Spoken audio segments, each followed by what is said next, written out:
તો જીશા મિત્રો આપણે ગુડ મોર્નિંગ થઈ ગયું, સુખનો સૂરજ ઉગી ગયો અને સવારમાં ઉઠીને જોયું તો જયેશભાઈનું મોઢું દેખાણું. તો આ તો દાડો સારો જ છે હો ભાઈ. અને પછી આવી ગયા ડાયરેક્ટ વિડીયો શૂટ કરવા, કારણ કે એના વગર તો ના હાલે. અને આ તો અમારું ડેલી રૂટીન છે.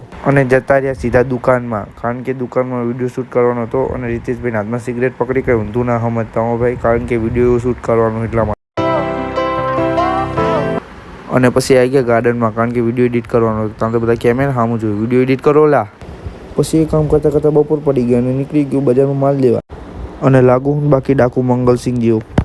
અને બજારમાં વસ્તુ દઈને આવી ગયો સીધો તમારો ભાઈ દુકાને, કારણ કે તમને ખબર છે ને તમારો ભાઈ મહેનતુ છે. અને બધું કામ કરતાં કરતાં પડી ગઈ થોડીક રાત. અને રીતેશભાઈનો કોલ આવ્યો કે આપણે ગાડી લઈને ગેસ પૂરા જવાનું. ત્યાં ગિંજેશભાઈ જોડે થોડીક મસ્તી કરી લીધી. અને મિત્રો રીતેશભાઈ આવી ગયા ગાડી લઈને, અને રીતેશભાઈ ફોર્મમાં હતા હો, બાકી મસ્તી કરતા હતા લે. અને ત્યાં ફાટકે બંધ હતી. અને મિત્રો ગાડીનો પેટનો ખાડો પૂરો નહોતો, અહીંયા પહોંચી ગયા. અને ગેસ પૂરા ના રીતેશભાઈ સુમરાટી મારતા મારતા આમ તો જો. ક્યાં જાઓ ભાઈ? દુબઈ. મને લેતા જશો? અને ફાઇનલ મિત્રો રાત પડી ગઈ અને હું, જયેશભાઈ, તુષારભાઈ અને રીતેશભાઈ આવી ગયા ઉપસર બંધની ચા પીવા.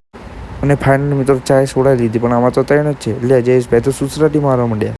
અને મિત્રો વિડીયો એન્ડ કરીએ, મળીએ નેક્સ્ટ વિડીયોમાં. તલગી ટાટા, બાય બાય, જય શ્રી રામ.